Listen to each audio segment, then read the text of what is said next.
নমস্কার বন্ধুরা, আমি সুপ্রিয়া চলে এসেছি তোমাদের সামনে একটা নতুন রেসিপি নিয়ে। তো চলো বন্ধুরা, আমরা রেসিপিটা শুরু করি। বন্ধুরা, আজ আমি তোমাদের ঘ্যাটকোল দিয়ে একটা টেস্টি নিরামিষ রেসিপি করে দেখাবো। এটা করার জন্য দেখো, আমি এখানে ঘ্যাটকোল পাতাটাকে নিয়েছি। এখান থেকে আমি ডাঁটাগুলোকে খোসা ছাড়িয়ে লম্বা করে কেটে ধুয়ে নিয়েছি। এরপর দেখো, এখানে আমি কাজু, শুকনো লঙ্কা আর কালো জিরে দিয়েছি, আর দিয়ে দিয়েছি 4টে কাঁচা পাকা লঙ্কা। এদিকে কড়াইটা আমি বসিয়ে দিয়েছি। কড়াইতে আমি সর্ষের তেল দিয়ে দিচ্ছি।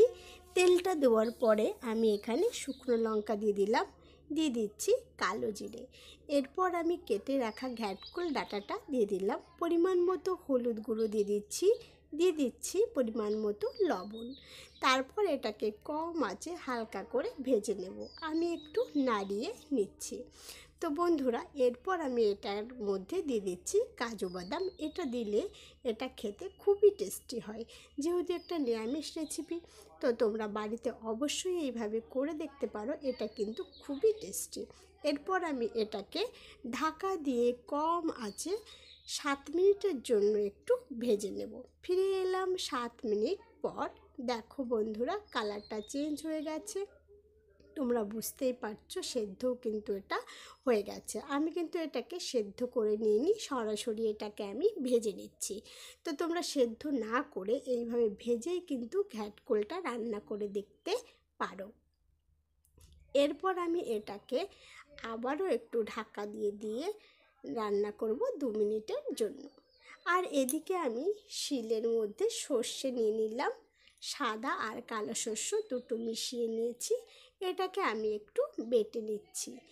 তো শিলে বাটলে কিন্তু এটা খুবই মিহি হয় আর খেতেও খুব ভালো লাগে। তো দেখো বন্ধুরা, এইভাবে আমি সর্ষেটাকে বেটে নিয়েছি। এটা একটু গুঁড়ো মতো করে নিচ্ছি। এর মধ্যে আমি জল দিইনি, কেননা এর মধ্যে আমি ঘ্যাটকোলটা দিয়ে দেব। তাহলে ওটার মধ্যে যেটা রস থাকবে সেটাতেই কিন্তু এটা বাটা হয়ে যাবে। দেখো বন্ধুরা, ফিরে এলাম আমি 2 মিনিট পর। এটা কিন্তু একদম ভাজা হয়ে গেছে। এটাকে আমি এই তেলটা যতটা দেখা যাচ্ছে এখান থেকে আমি উঠিয়ে নেব, যাতে তেলটা না থাকে। তারপর ঠান্ডা করে আমি সর্ষের মধ্যে দিয়ে এটাকে বেটে নেব। তো বন্ধুরা, আমি এটাকে নামিয়ে নিয়েছি এবং ঠান্ডা হয়ে গেছে। আমি এটাকে সর্ষের মধ্যে দিয়ে বেটে নিচ্ছি।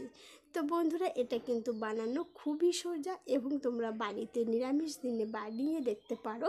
এটা গরম ভাতের সঙ্গে খুবই ভালো লাগে খেতে। আর রেসিপিটা বানিয়ে তোমরা অবশ্যই কমেন্ট করো যে এটা কেমন হয়েছে। আর রেসিপিটা যদি তোমাদের ভালো লেগে থাকে তাহলে একটা লাইক, কমেন্ট আর সাবস্ক্রাইব করতে কিন্তু তোমরা ভুলো না।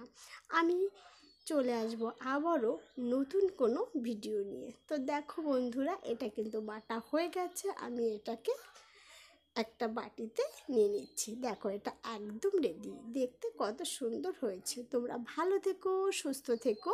নমস্কার।